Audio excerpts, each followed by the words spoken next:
굿모닝 여러분, 실리콘밸리 목사 백봉기입니다. 오늘도 주님과 함께 행복한 교회, 화목한 가정, 형통한 기업 세우시기를 축복합니다. 오늘 묵상 말씀은 그 겉옷만 만져도란 제목으로 마태복음 9장 20절 21절입니다. 함께 읽어보겠습니다. 12해 동안이나 혈루증으로 앓는 여자가 예수의 뒤로 와서 그 겉옷가를 만지니 이는 제 마음에 그 겉옷만 만져도 구원을 받겠다 함이라. 아멘.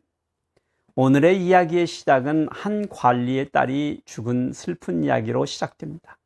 그런데 이야기의 중간에 옷깃을 스쳐가듯 혈루증으로 죽은 삶을 살고 있던 한 여인의 이야기가 끼어듭니다. 하나는 부정한 병든 자로, 다른 하나는 부정한 시체로 예수님을 만날 것입니다. 그 관리는 마가와 누가의 기록에 의하면 회당장 야이로인데, 유대인의 전통과 율법에 능하며 유대인 사회에 엄연한 종교 지도자였던 그가 자신의 직위와 명예를 버리고 예수께 달려와 죽어가는 12살 먹은 자신의 딸을 살려달라고 간청한 것입니다.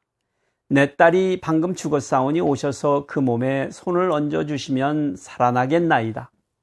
예수께서는 그의 믿음을 보시고 그를 따라서 그의 집으로 급하게 출발하셨습니다.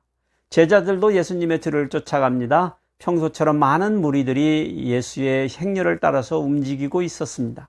그런데 그때 12해 동안이나 혈루증이라는 만성 자궁 출혈병을 앓고 있던 여자가 그 길거리에 나타났습니다. 부정한 그녀가 있을 곳이 아닙니다. 그러나 그녀는 예수께서 지나간다는 소문을 듣고 자신의 병든 몸을 감싸고 행렬에 숨어들어 먼 발치로 예수님을 바라보고 있었을 것입니다. 그런데 예수님의 행렬이 그녀 앞을 지나 나아가자 자신도 모르게 황급히 그 뒤를 따랐고 잡힐 듯한 예수님의 모습에 그 겉옷만 만져도 구원을 받을 수 있겠다 생각했습니다. 그렇게 그녀는 지푸라기라도 잡는 심정으로 손을 뻗어 주님의 겉옷가를 만졌던 것입니다. 그러자 그녀는 전에 한 번도 느껴보지 못한 엄청난 능력이 자신의 손을 따라 온몸으로 밀려드는 것을 느껴 놀라움에 빠졌습니다. 그때 예수께서 걸음을 멈춰 돌아서셨습니다. 그리고 어쩔 줄 몰라 하는 그녀를 보시며 따라 안심하라. 내 믿음이 너를 구원하였다 선포하셨습니다. 예수님의 선포는 치료받았다는 말 대신에 구원받았다고 하셨습니다. 그것은 율법에 의하여 부정한 자 되어서 재산도 가족도 친구도 모든 것을 빼앗긴 채 살았던 그녀의 죽음 같은 삶에서 구원해 주신 것입니다. 이제 주님은 발걸음을 재촉하여 그 관리의 집에 도착합니다. 이미 장례식을 시작한 것처럼 피를 부른 자들과 떠드는 무리들을 보신 예수께서는 그들에게 소리쳐 다들 돌아가라며 이 소녀가 죽은 것이 아니라 잔다고 단호하게 말씀하십니다. 그러나 무리들은 이미 그녀가 죽은 것을 알았기에 예수님을 비웃으며 떠나가자 식구들은 슬픔에 울며 통곡하지만 예수께서는 소녀가 누워있는 방으로 들어가서 그녀의 손을 잡아 일으키시며 달리다금 아람어로 아이야 일어나라 명하셨습니다. 그렇게 소녀는 살아났습니다. 잠에서 깨어났습니다. 누가는 그것을 목격한 사람들을 베드로, 요한, 야고보 그리고 그녀의 부모라고 기록해서 증언해 주고 있습니다.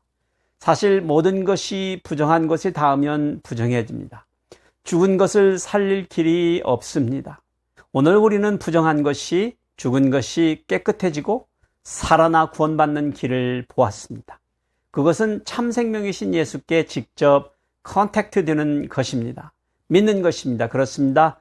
예수께서 요한복음 11장 25절에 나는 부활이요 생명이니 나를 믿는 자는 죽어도 살겠고 무릇 살아서 나를 믿는 자는 영원히 죽지 아니하리니 하신 말씀이 떠오릅니다. 혹시 우리 중에 거룩을 빼앗아가는 혈루증 같은 병을 앓고 있으신 분이 계신가요? 아직도 소망이 있습니다. 그러면 여러분 손을 내밀어 예수님의 그 겉옷을 만져 거룩을 회복하시고 예수께서 내미시는 그 손을 붙잡아 잠에서 깨어 일어나 오늘 하루 온전한 구원을, 그 기쁨을 누리시는 여러분들 되시기를 축복해 드립니다. 주님과 함께 행하여